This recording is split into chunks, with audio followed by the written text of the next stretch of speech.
안녕하세요. 저는 돌싱녀로 돌아온 30대 초반의 지방 사는 여성이에요.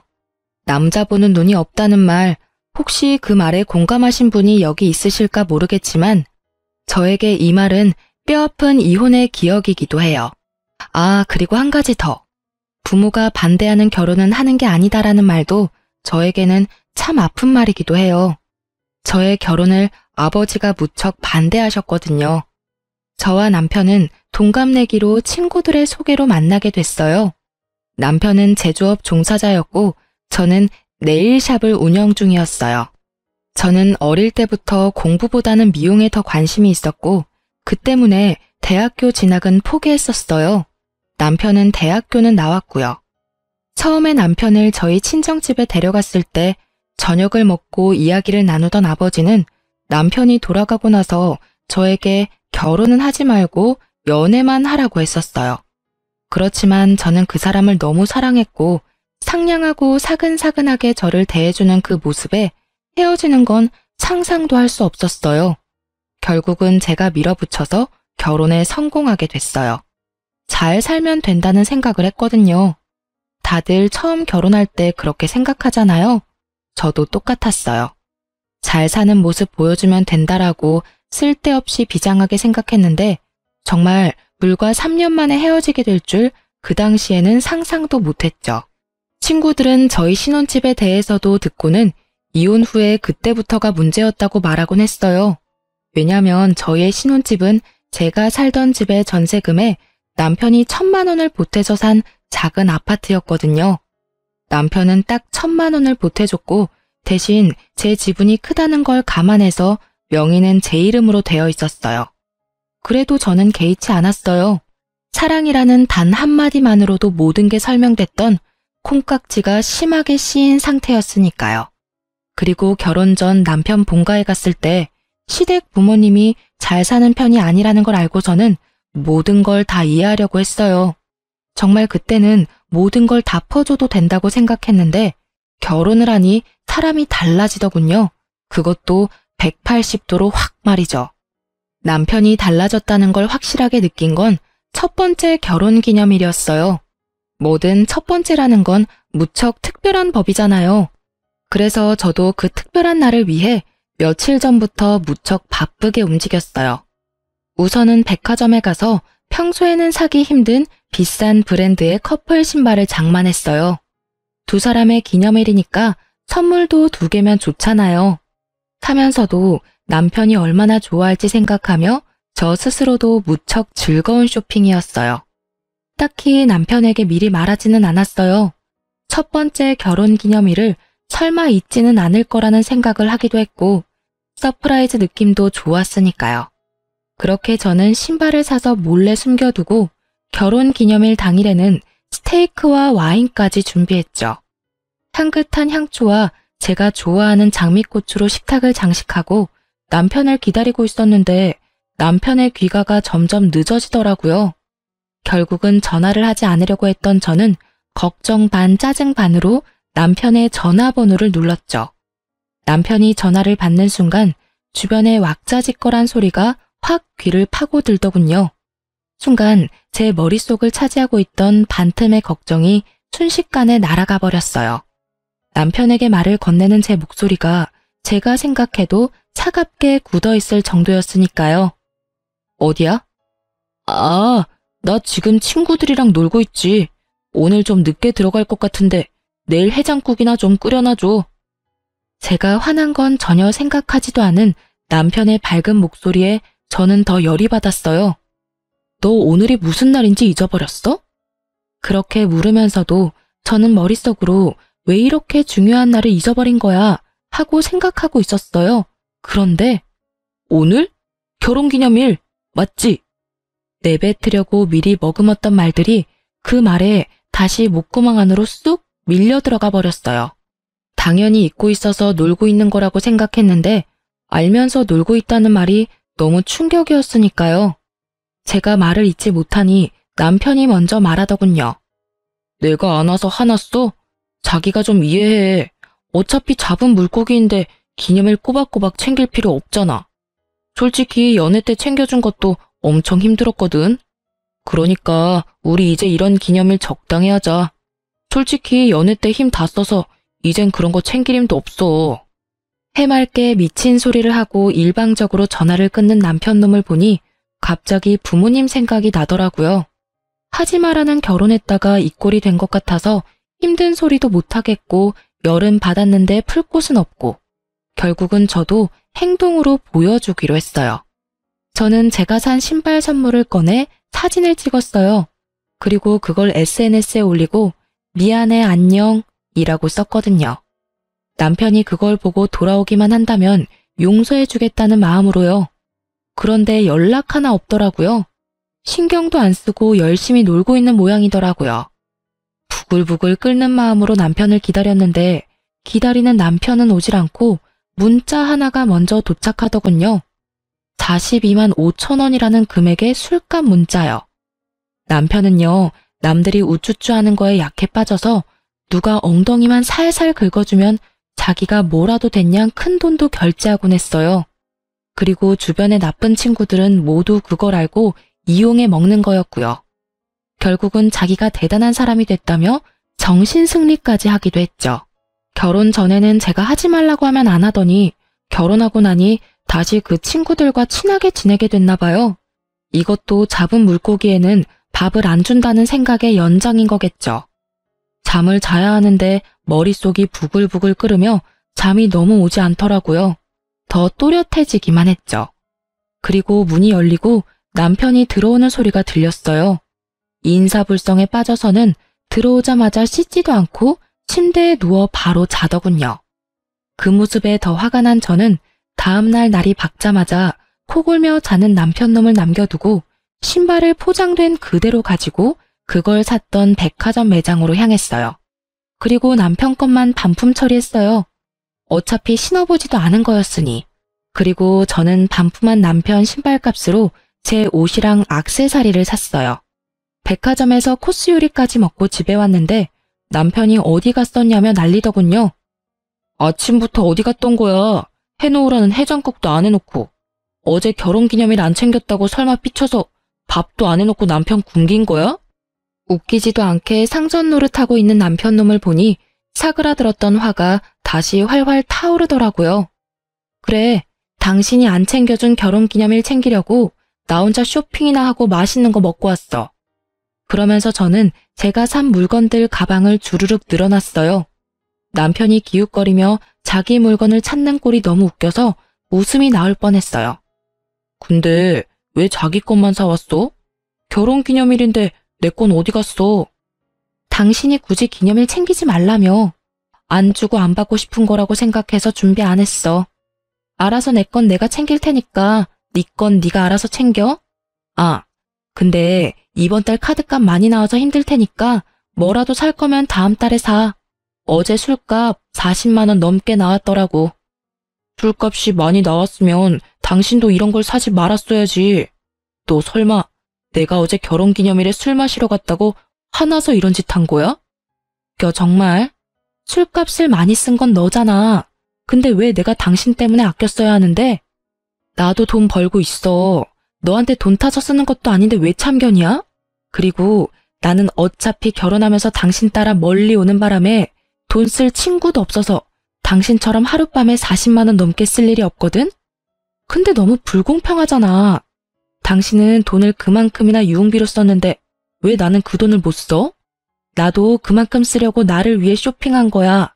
그 정도는 이해하지? 그렇게 이야기해도 남편은 이해를 못 하더라고요.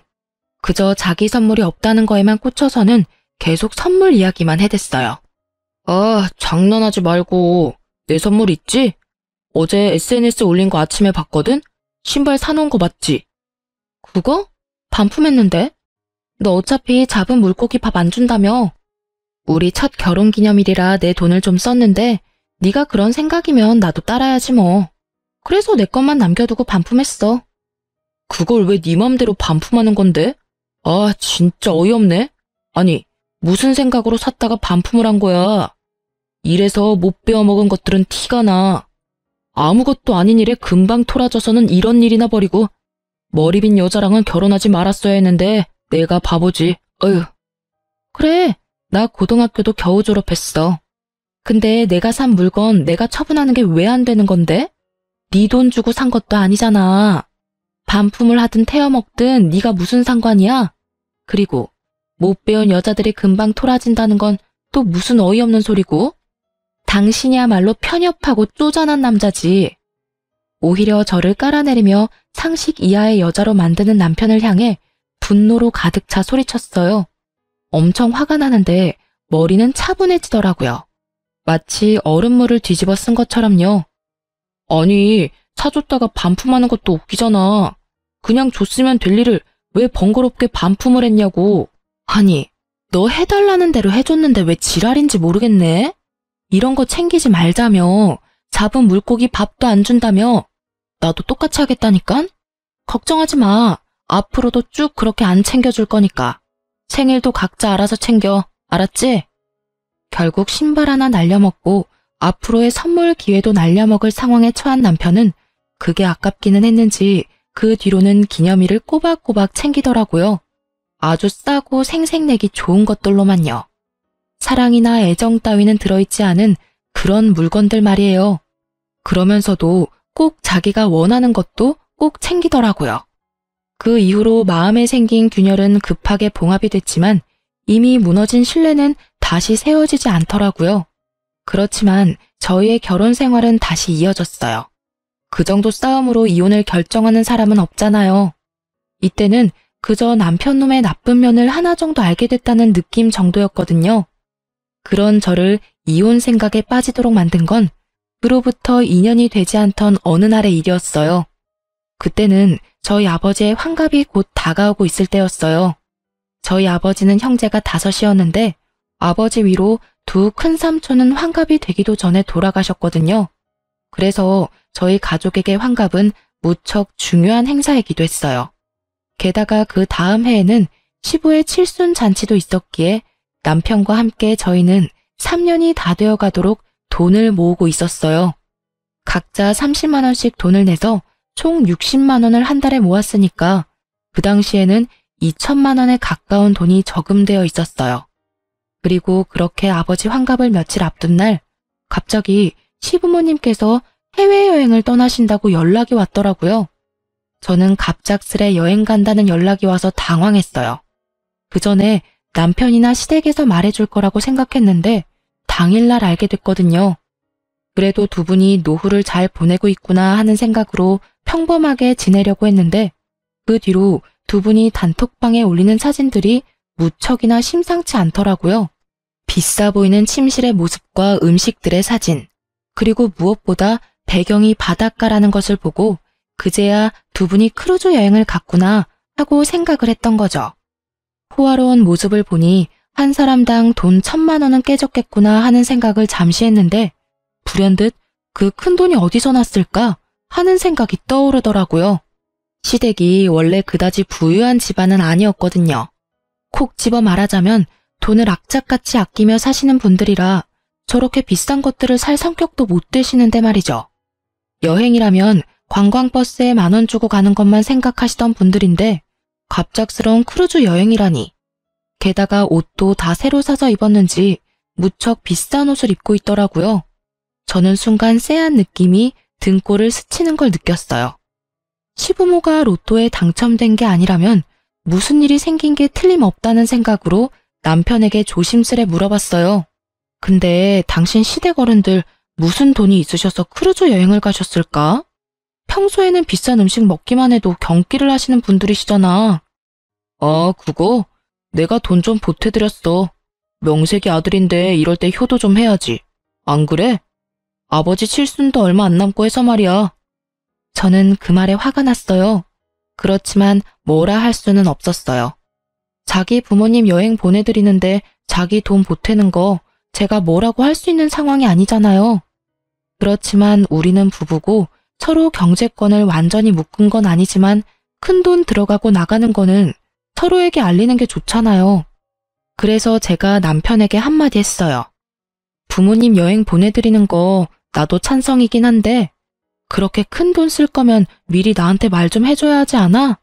게다가 여행 가시는 걸 당일날 아는 것도 좀 그렇고. 그런 건 미리 좀 말을 해줘. 어차피 다시 모으면 되잖아.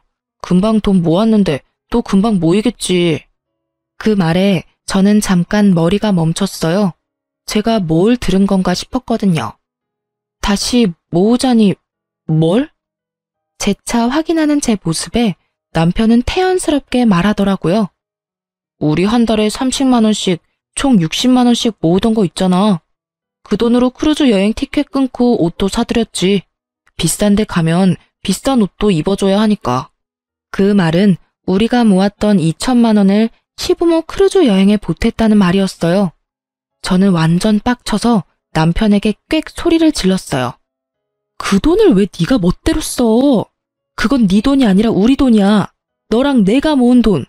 너 그거 얼마나 썼어? 통장에 있는 돈 다 썼어. 야, 쪼잔하게 그딴 걸로 이렇게 화내는 거 좀 아니지 않아? 쪼잔? 말 그따위로 할 거야? 우리 아버지 환갑이 곧 내일 모레야. 어떻게 할 건데? 그때 드리려고 악착같이 모은 돈을 네가 왜 다 날려? 너 말 이상하게 한다. 무슨 돈을 다 날려?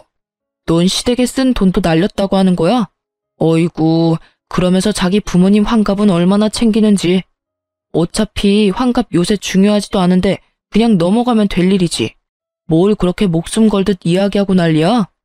뭐가 그리 당당한지 얼굴 빳빳하게 쳐들고 저한테 한 소리 하는 남편놈의 얼굴에 진짜 돌아버리겠더라고요. 내가 분명히 말했잖아. 우리 큰아버지들 다 환갑되기 전에 돌아가셔서 우리 집에서는 환갑도 중요하다고. 아니, 이렇게 네 멋대로 살 거면 결혼은 왜 했어? 이딴 식으로 행동할 거면 우리 이혼해. 이혼? 나는 절대 이혼 못해. 아니지, 안 해. 내가 도대체 뭘 그렇게 잘못했길래 이혼 이야기까지 하는 건데? 내가 못할 말을 했어? 나쁜 말을 했어? 이혼하면 내가 힘들까? 네가 힘들까? 뭘 알고나 떠들어야지. 무식하면 용감하다더니 네가 딱 그 꼴이야. 배운 게 없으면 가만히나 있던지 쓸데없이 나대고 난리야. 나는 너처럼 돈밖에 모르는 여자 딱 징그러워. 완전 과대망상 환자 아니야? 아니, 그 돈 좀 썼다고 이런 식으로 사람을 몰아? 남편놈의 그 말이 저에게는 진짜 인연 끊자는 식의 막말로밖에 들리지 않았어요. 그럼 무식하고 돈밖에 모르는 징그러운 여자랑 왜 이혼은 안 해주는데? 그렇게 답답하고 열받으면 왜 나랑 살아? 배운 거 많고 돈에 초연한 그런 여자랑 살던지. 아, 맞다. 너 나한테 빨대 꽂으려고 결혼한 거지? 그래. 그러면 다른 여자 찾기 힘들겠지. 어떤 돈 많은 여자가 미쳤다고 당신 같은 남자한테 미래를 올인하겠어? 안 그래? 와이프 집안 사정 다 알고도 정신 나간 짓을 하는데 어떤 여자가 제정신으로 당신한테 오겠어? 너 말 다 했어? 어디서 그따위 소리를 짓거리고 난리야. 진짜 봐주는 것도 정도가 있다고. 내가 너 불쌍해서 데리고 살겠다고 하는 거 진짜 모르겠어? 네가 자선사업가라도 돼? 웃기지도 않아. 네 가짜는 친구들이 떠받들어주니 네가 뭐라도 되는 것 같아? 너 진짜 별거 아니야. 마누라 등이나 차먹는 천하의 호로새끼 정도지. 불쌍하다고 생각하지 말고 이혼해줘. 그렇게 저는 이혼을 선언했고 남편을 제 삶에서 분리하는 작업에 들어가기로 했어요. 그런데 그 대화를 나눈 다음 날도 남편한테 이혼 서류를 가지러 간다고 말했지만 혼자 유유자적하더라고요. 당신이 나 같은 남자를 어디서 만나? 나랑 이혼하면 무조건 망할 건데 무슨 배짱으로 이러는지 원. 내가 넓은 마음으로 용서해 줄 테니까 나한테 미안하다고 하고 끝내. 어? 이렇게 말하는 꼴을 보니 용서할 마음이 생기겠어요? 생기더라도 당장 달아났겠죠. 그런 제 속도 모르고 남편놈은 저한테 사과하라며 난리더라고요. 상황이 이해가 안 가나 봐요. 미쳤어? 헛소리 그만하고 당장 이 집에서 나가. 난 당신 얼굴 꼴도 보기 싫으니까. 당장. 내가 왜 집을 나가? 이 집 살 때 내가 1,000만 원 보탠 거 잊었어? 나한테도 지분이 있으니까 네 맘대로 내보낼 수는 없지. 아니, 내가 도대체 뭘 잘못했는데 이런 일을 당해야 하는데? 꼴랑 그 2,000만 원 좀 썼다고 나를 완전 죽일 놈으로 모는 거야? 시부모한테 즐거운 한때 선물해줬다고 생각하는 게 그렇게 아까워? 아직도 정신을 못 차렸네. 내가 시부모한테 그 돈 줬다고 화내는 게 아니라는 걸. 왜 아직도 모르는지 이해가 안 되네? 그 돈이 10만 원이던 100만 원이던 1000만 원이던 네가 같이 모은 돈에 대한 결정을 혼자서 했다는 게 화가 나는 거라고 몇 번을 이야기해야 알아듣냐고. 그리고 이 집 살 때 네가 보탠 1000만 원? 당신이 시부모 여행 때 낸 돈 2000 중에 절반은 내 돈이니까 그거랑 퉁치면 되겠네. 어차피 내 동의 없이 내 돈 1000만 원 썼으니 당신이 나한테 그 돈 줘야 하는 거 알지? 네 돈이 내 돈이지. 우리 결혼해서 부부라고. 돈 문제 같은 건 알아서 할 수 있는 거 아니야? 좀 융통성 있게 굴라고. 이렇게 꽉 막힌 여자였어 너? 내가 막혔냐? 네가 막혔지. 아우, 이런 것도 남편이라고 데리고 살았던 내가 정말 대단한 사람이지. 나가. 나 진짜 당신 얼굴 보고 싶지도 않으니까. 저는 남편에게 소리를 질렀지만 남편은 꼼짝도 하지 않더라고요. 유유자적 소파와 한몸이 되어 느긋한 그 모습을 보니 너무 화가 나더라고요. 그렇지만 힘에서 이길 수 없으니 다른 방법을 찾아내기로 했어요. 남편은 저의 이혼에 관한 말을 믿지 않는 분위기였고 더 이상 남편에게 소리 지르지 않았어요. 다음 날 아침 남편은 평소대로 회사를 갔어요. 저는 그때 남편의 짐을 부랴부랴 챙기기 시작했어요. 화장실에 있던 칫솔 하나까지 싹 다 챙긴 저는 점심때쯤 이삿짐 용달업체를 불렀어요. 그리고 남편 짐을 다 챙겨서 시댁으로 보냈죠. 그리고 마지막으로 집의 도어락을 싹 바꿨어요. 비밀번호뿐만이 아니라 기종까지 바꿔버렸어요. 남편의 흔적이 없으니 마음이 너무 편하더군요. 그렇게 저는 하루 가게를 쉬고 집에서 시간을 보냈어요. 저녁이 되니 남편에게 전화가 오더라고요. 문 앞에 있는 걸 알고 있었으니 전화는 받지 않았죠. 남편은 비밀번호를 눌렀지만 문이 열릴 턱이 있나요? 그런데 남편이 도어락을 해제하려고 기사를 불렀더라고요. 문 밖에서 기사가 남편과 이야기를 하는데 제가 소리를 질렀죠. 기사님, 집에 사람 있으니 도어락 열지 마세요. 문 열어주시면 주거 침입죄로 신고할 거거든요. 그리고 옆에 있는 남자분께 여기 더 이상 네 집 아니니 시댁으로 가라고 전해주세요. 제 말에 밖에서 소리가 나더니 결국 기사가 돌아간 듯 하더라고요. 남편은 집에 들어오지 못한 채 밖에서 고래고래 고함을 질렀죠. 야, 문 안 열어? 지금 장난치는 거야 뭐야? 빨리 열어. 열셀 때까지 안 열면 진짜 너 험한 꼴 볼 줄 알아? 이 무식한 여자야. 문 열 생각 없고 짐은 하나도 빠짐없이 시댁에 보냈으니 거기서 지내. 이혼 서류는 내일 보낼게. 장난쳐? 당장 문 열라고. 네가 뭔데 집 문을 걸어 잠궈?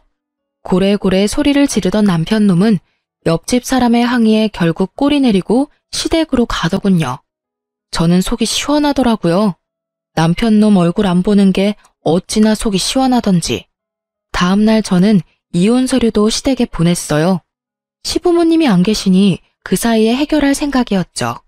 그런데 며칠 뒤 크루즈 여행에서 돌아온 시모가 저에게 전화를 했어요. 얘야, 여기 무슨 서류가 왔는데 이혼 서류라고 하는구나. 혹시 너희들 무슨 일이 있니?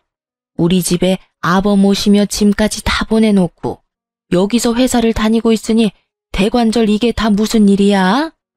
어머님, 이런 말씀 드리기 전에 해결하려고 했는데 그 사람이랑 저 이혼하기로 했어요. 지금은 저만 이혼을 원하는 상태고 남편이 계속 거부하면 소송할 거고요.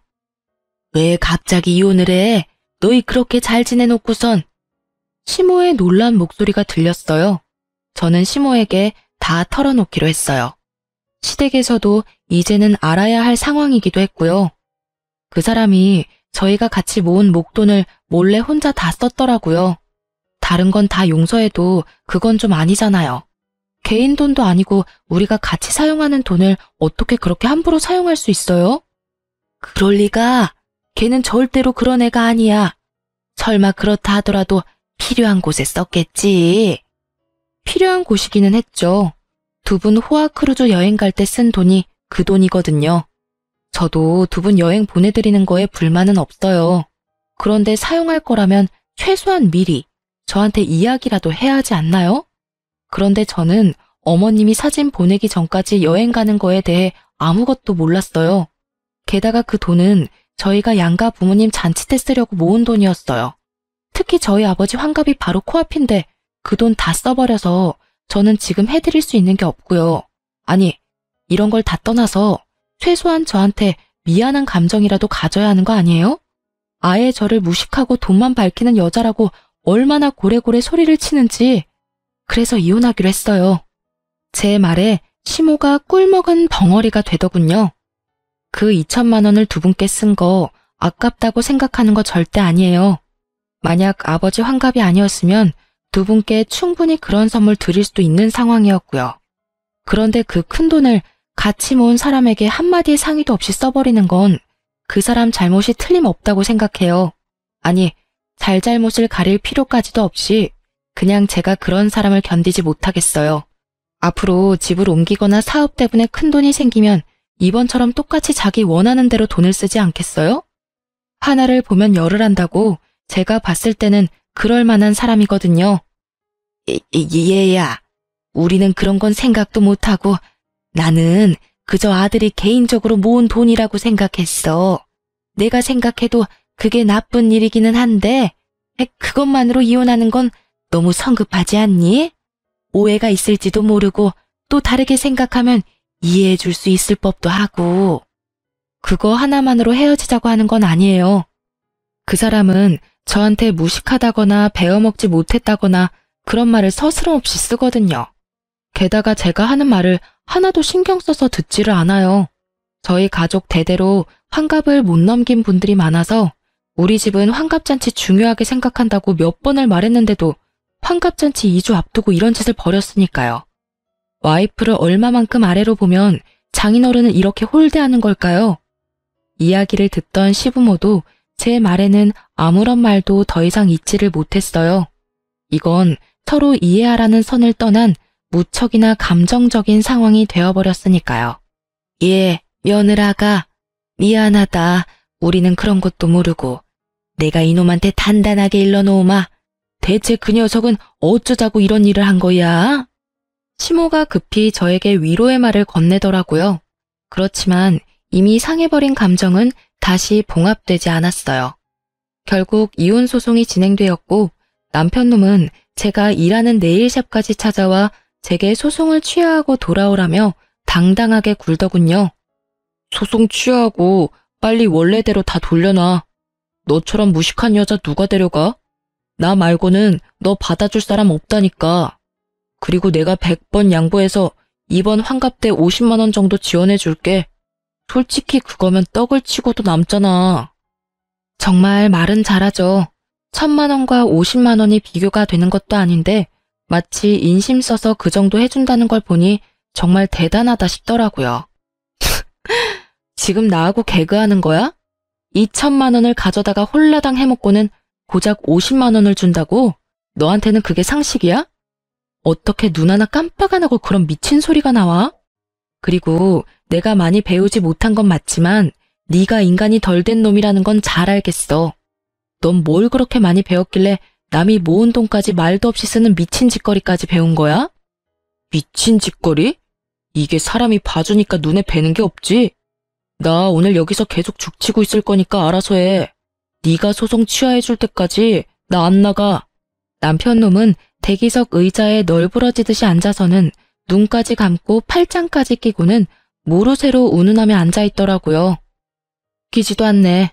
그렇게 대단한 님께서 왜 나 같은 별 볼 일 없는 여자랑 이혼을 못해서 그렇게 난리야? 혹시 집 때문에 그런 거야? 아니면 또 돈 모아두면 다 가져가려고 그런 거야? 짐작하는 곳이 너무 많은데 다 나쁜 이유들 뿐이라서 나는 이혼 소송 취할 이유가 없는데. 저는 남편놈을 향해 쏘아붙였어요. 정신 나간 헛소리를 실실 하는 거 보니 진짜 실성이라도 했나 싶었거든요. 제 말을 듣고도 들은 척도 안 하는 남편놈을 보고 제가 말로 해서는 안 될 것 같아서 그 길로 친오빠들에게 전화해서 저의 네일샵으로 불렀어요. 남편놈이 남의 영업장에서 일을 방해하고 있다가 들어오는 오빠들의 모습에 그나마 정상적인 모습을 취하더군요. 이 양반이 또 여기서 이러고 있네. 당장 여기서 나와. 남의 가게 영업방해하지 말고. 오빠 셋이 그놈 앞에서 으름장을 놓는데도 철면피를 쓴 이 남자는 더욱 뻔뻔하게 굴더라고요. 아니 형님, 저희는 아직 결혼한 사이예요. 와이프 옆에 있는 게 뭐가 그렇게 잘못된 건가요? 그리고 남의 부부 일에 참견하지 마시죠. 잘못이지. 동생이 싫다는데 계속 이러는 거 스토킹인 거 몰라? 그리고 우리는 처음부터 널 우리 가족으로 생각한 적 없어. 동생이 너무 원해서 결혼을 시켜준 것뿐이고 다행스럽게도 이제라도 헤어진다는데 당연히 도와줘야지. 그러니 더 이상 동생 괴롭히지 말고 썩 꺼져. 괴롭히기는 누가 괴롭혔다고 그럽니까? 그냥 오해가 좀 쌓인 것뿐이라고요. 이야기하다 보면 다시 돌아올 일이고 다시 얼굴 맞대고 살다 보면 좋아질 일이고. 마치 자신은 하늘을 우러러 한 점 부끄럼 없다는 듯 당당하게 말하는 걸 보니 제 뱃속이 다 꼬이더라고요. 좋아지기는 혼자 김칫국 마시지 말고 나가라니까. 한 번만 더 우리 동생 괴롭히면 그때는 주저하지 않고 경찰에 신고할 테니까 알아서 하라고. 결국 3명의 오빠들에게 한 소리 거하게 들은 남편놈은 투덜대며 돌아갔어요. 저는 오빠들에게 너무 미안한 마음뿐이었어요. 그렇지만 오빠들은 역시 제 편이더라고요. 저 자식 또 오면 우리한테 전화해. 어차피 우리 다 근처에 있잖아. 우리 없으면 아버지 불러도 되고. 아빠는 너무 미안해서 못 불러. 그렇게 반대하는 결혼했었는데 이제 와서 도와달라고 하는 것도 죄송스럽고. 걱정하지 말래도 아빠가 너한테 쏟는 애정이 보통은 아니잖아. 그러니까 다음에 이런 일 있으면 아버지 불러. 알았지? 저는 오빠의 말대로 하기로 했어요. 그리고 남편놈이 사업장 근처에 얼씬거리기만 해도 오빠들을 소환했어요. 그리고 그렇게 얼마 지나지 않아서 남편놈은 체념한 건지 더 이상 오지 않더라고요. 그리고 이혼 판결이 났어요. 어차피 결혼 생활도 길지 않았고 재산 분할은 예상한 바와 크게 다르지 않더라고요. 그 집은 제 품에 돌아왔지만 사실 더 이상 살고 싶은 마음도 없었고 그 집이 제가 원했던 집도 아니었거든요. 그저 전 남편 사정에 맞춰 찾은 집이었을 뿐이니까요. 그래서 소송 끝나고 법률 관계 정리 끝나고 나서는 후다닥 집부터 팔아버렸어요. 그런데 이렇게 모든 게 깨끗하게 끝났으면 좋았을 텐데 갑자기 전 남편이 제 가게로 다시 찾아왔더라고요. 구질구질하게 구는 남편놈 때문에 진절머리가 날 지경이었지만 가게에서 난동을 피우며 헛소리를 하더라고요. 아니, 왜 네가 집을 가져가? 그 집 살 때 나도 돈 1,000만 원 낸 거 알잖아. 그러면 나한테도 뭐 좀 떨어져야 하는 거 아니야? 이건 한참 잘못됐어. 소송이 잘못된 거라고. 게다가 애초부터 잘못은 네가 했는데 피해는 내가 봐야 하는데 둘이 같이 모은 돈이니 내가 어떻게 쓰던 네가 따라와주면 될 일이잖아. 네가 이해심이 모자라서 이혼을 하게 됐는데 피해는 왜 내가 받아야 하냐고. 구구절절 하는 말마다 내게 잘못을 떠넘기는 걸 보니 여전히 반성이라고는 하나도 안 하고 있더라고요. 그 이야기를 듣고 있던 제가 열받아서 한 소리 하려는데 네일샵 안쪽으로 아버지가 들어오시더라고요. 제가 이혼한 걸 최근에 알게 되신 아버지는 남편놈이 저번에 가게에서 난동 피운 걸 오빠들에게 듣고서는 이렇게 제 작업장 근처에 항상 계셨거든요. 남편놈 오면 꼭 한마디 해줄 거라고 말이죠. 전 남편은 이제는 눈에 뵈는 것도 없는지 제 아버지를 보고도 남편놈은 뻔뻔하게 굴더라고요. 그래도 큰 소리를 치지 못하는 눈치였어요. 아니 이게 누군가? 내 딸하고 이혼한 사람 아닌가? 그런데 왜 여기 있어? 애저녁에 똑똑하고 마음씨 넓은 여자 찾아 떠난 줄 알았더니. 아니 장인어른, 어르신도 생각해보세요. 이 상황이 제가 잘못해서 벌어진 일이냐고요. 저는 우리 부모님께 효도 한 번 한 것뿐이고 솔직히 결혼했으면 시댁 부모 챙기는 것도 당연하잖아요. 그런데 왜 제가 이혼을 당하고 집까지 뺏겨야 하는지 이해가 안 돼서 그럽니다.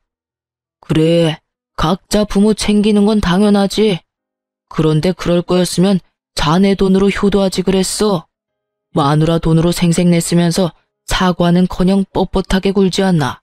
그리고 무식하다고 욕할 때는 언제고 지금 여기 와서 이러고 앉아있어. 절이 싫으면 중이 떠나는 법이지. 자네가 집 가진 우리 딸이 싫으면 자네가 떠나는 게 맞지 않나? 설마 이제 와서 사람 같은 정신 나간 소리 하려는 건 아닐 거고. 그럼 그 집이 그렇게 아깝나? 그렇게 말씀하시면 안 되죠. 소송 자체부터가 잘못된 거라고요. 저는 하늘에 맹세코 잘못한 게 없고 왜 피해는 제가 고스란히 다 받아야 되는지 모르겠습니다. 와이프가 시댁을 모시지 않은 게 더 큰 잘못이라고요. 그러니까 같이 살던 집의 절반은 제 것이나 다름없고요. 그게 무슨 말도 안 되는 소리야. 잠깐 기다려봐라. 그래, 자네가 그 집 마련할 때 얼마 냈지? 딱 1,000만 원이라고 알고 있네. 그렇다면 자네가 쓴 2,000만 원에 대해 아무 책임을 물지 않을 테니 자네도 그 집에 쓴 1,000만 원에 대해서는 아무 책임을 묻지 말게. 계산은 그거로 끝이야. 그렇지만 저도 재산 형성에 크게 도움이 됐다고요. 그 부분을 인정을 안 해주시니까. 제가 돈을 벌어서 엄한데 썼겠습니까? 다 가족을 위해서 쓴 거지. 그러니 재산 형성에 도움이 된 거잖아요. 야, 네 그 쓰레기 같은 친구들한테 한 달에 100만 원을 뜯기는 호구가 너야. 그 친구들이 너 좋아서 네 옆에 있는 줄 알지? 다 네가 돈을 그만큼 쓰니까 옆에 붙어서 알랑거리는 거지. 돈 없어 봐. 네 옆에 있겠어? 그래놓고 뭐? 가족을 위해서 썼다고? 결혼하고 기념일마다 날 챙겨주기를 했어? 선물을 사주기를 했어? 아무것도 해준 것도 없는 주제에 뚫린 입이라고 막말한다 이거지? 재산 형성에 도움이 돼? 지랄하네. 돈 한 번 갖다 주지도 않고 쓰기만 한 네가 무슨 자격으로 여기 와서 이러고 있는 거야? 그러고도 네가 인간이냐? 야, 네가 아무것도 몰라서 그러는데 나도 충분히 남편으로서 부부의 일원으로 재산 형성에 도움이 됐다고. 그리고 친구들한테 돈 쓰는 건 유흥비라고. 너랑 외식할 때도 돈 냈잖아. 어디서 못 배운 티를 내? 네가 뭐 법률적으로 아는 게 있긴 해? 어디서 주워들어가지고 어림짐작하는 것 같은데 제발 좀 제대로 알고 이야기를 해. 결국은 아버지 앞에서도 못 배웠네 어쩌네 입을 놀린 남편놈을 보며 저는 눈앞이 캄캄하더라고요. 그 이야기를 듣던 아버지가 한 소리 하더군요. 그래, 자네 말대로 우리 딸이 배움이 부족하기는 하지. 그런데 그렇게 부족한 우리 딸에게 많은 게 하나 있어. 이제 와서 자네한테 이런 말 하는 게 미안해서 말 안 하려고 했는데 말이지. 우리 딸은 돈복이 많지. 자네가 있는 이 건물이 누구 것인지 모르지? 바로 내 것이라네. 그리고 딸은 조만간 이 건물을 물려받을 거야. 딸이 나한테 아주 좋은 환갑 선물을 줬거든. 자네하고 이혼을 해줘서 내 기분이 무척 좋아졌어. 그래서 건물을 주기로 한 거야. 자, 어때? 이래도 우리 딸이 많이 모자란가? 그 말에 남편의 얼굴이 완전 깜짝 놀라더라고요. 그것마저도 정말 가증스럽게 보이더라고요. 남편에게 처음부터 돈이 많다고 이야기하지 말라고 한 건 아버지였어요. 남편의 허세가 보이니 혹시라도 집에 돈이 있다는 말은 하지 말라고 하셨거든요. 최소 5년 동안 사람 됨됨이를 봐가며 이야기하자고 하셨는데 결국은 5년도 되기 전에 이혼을 해버리게 됐으니 새삼스레 아버지한테 죄송하고 남편놈의 저런 성향을 못 알아본 제가 밉더라고요. 왜 그 말을 먼저 안 했어? 그랬으면 이렇게 화내고 난리칠 일 없었잖아. 그리고 솔직하게 그만큼 돈 있으면 2,000만 원 그깟 돈 내가 알아서 쓴 것도 이해해 줄 수 있는 거잖아. 아, 다 됐고 이건 진짜 내가 용서해 줄게. 그냥 다시 돌아와서 잘 살아보자. 응? 너 나 엄청 좋아해서 부모님 반대 무릅쓰고 결혼하자고 한 거 아니었어? 그때의 감정 그대로일 거라고 믿고 있어. 그때의 감정? 이미 너한테 가지고 있던 정이란 정은 다 떨어지고 없어. 왜? 아버지가 건물 주고 내가 그 건물 물려받을 사람이니까 아깝니? 뻔뻔한 것도 정도가 있지. 네가 쓴 그 돈에 우리 아버지 환갑 여행 비용도 있었다는 걸 알면서도 네가 뻔뻔하게 우리 아버지 건물을 욕심내? 내 눈에 흙이 들어와도 너랑 재결합할 일은 없어. 얼굴도 보고 싶지 않은데 너랑 무슨 재결합이야? 지금 당장 경찰에 신고 안 하는 것만으로도 넌 나한테 고마워해야 할 상황이라고. 제가 하는 말에 뻔뻔했던 남편놈의 낯짝이 결국에는 무너지더라고요. 울며 불며 매달리는 게 아니라 이 와중에도 저희 아버지 눈치를 보더라고요. 장인이 가진 돈이 그리도 탐이 났는지 그걸 보니 새삼 저런 놈을 선택한 제 두 눈이 문제가 있었던 게 아니었나 싶더라고요. 그런 남편의 눈에 담긴 욕심을 읽었는지 아버지가 전 남편에게 한마디 하더라고요. 나도 자네에게 무척 고마운 마음을 가지고 있네. 이번 환갑 때 내게 쓸 돈을 자네가 다 쓰는 바람에 딸이 이렇게 정신을 차리고 집으로 돌아오지 않았는가. 그러니 고맙지. 그 말에 결국 남편놈은 더 이상 되돌릴 수 없다고 느꼈는지 제 발로 제 가게에서 나가더라고요. 그러나 그 뒤로도 미련이 남았는지 몇 번을 술을 먹고 전화하길래 전화번호 싹 바꿔버렸어요. 그리고 제 가게도 내놓고 다른 데 가게 얻었어요. 나중에 우연히 소식을 접했는데 시댁 크루즈 비용은 우리가 모은 돈으로 다 써버리고 시부모 옷값과 쇼핑에 든 카드값들은 결국 못 갚아서 빚이 터져버렸다고 하더라고요. 원래는 우리가 모으던 돈들이 몇 달 다시 모이면 그 돈에서 해결하려고 했었나 봐요. 그런데 그 사이에 이혼하게 돼버리니 결국은 그게 다 빚으로 돌아와서 허덕거리며 살고 있다고 하더군요. 그걸 알고 나니 더 정 떨어지는 거 있죠? 어디까지 빌부터 먹을 생각이었는지. 게다가 어디까지 말 안 하고 또 돈을 홀라당 써버리려고 했는지. 제게 빨대꽂이라 했다는 걸 알고 나니 참으로 이혼한 게 다행으로 느껴졌어요. 이혼 후 몇 년이 지난 지금은 저도 좋은 사람과 좋은 관계를 맺고 있는 중이에요. 이혼 직후에는 제 눈을 못 믿어서 남자를 못 만날 정도였는데 최근에 아버지가 소개시켜준 사람은 첫인상은 별로였지만 계속 두고 지내니 사람됨이 괜찮아서 잘 만나고 있어요. 제게 남자 보는 눈이 없다는 걸 알고 나니 아버지의 안목을 믿게 되더라고요. 생각보다 좋은 사람이라 미래를 생각하고 있을 정도고요. 이혼을 한번 하니 결혼에 관한 말들이 어느 정도 맞는 말이었다는 걸 깨닫게 됐어요. 부모가 원하지 않는 결혼은 하지 않는 게 낫다라고 하잖아요. 세상을 좀 더 산 사람들 눈에는 제가 보지 못하는 무언가가 보이는 것 같아요. 아버지에게도 물어보니 처음부터 말투나 대화 내용에서 욕심과 허영이 많다는 느낌을 받았다고 하셨대요. 그리고 결국은 그런 것들이 터져서 이혼을 하게 된 거였고요. 솔직히 부모의 반대에도 잘 사는 사람들이 많을 거예요. 그렇지만 저희는 그게 아니었던 거죠. 이렇게 글로 쓰니 참으로 제가 못났던 것 같아요. 물론 거지 같은 남편 만난 게 온전히 제 잘못만은 아니죠. 결혼 전에는 정상적으로 행동하려고 노력해서인지 그런 모습들을 많이 보지는 못했거든요. 정말 사소하고 작은 것들에서 그런 모습들을 발견할 수 있는데 저에게는 그런 경험이 없었던 거예요. 제가 사람 보는 눈이 없다는 것보다도 상대방을 속이는 사람을 조심하라는 말을 하고 싶어서 글을 쓰게 됐어요. 쓰고 나니 후련하기도 하고 자아성찰이 되네요. 긴 글 읽어주셔서 감사하고 모두 행복한 하루 보내세요.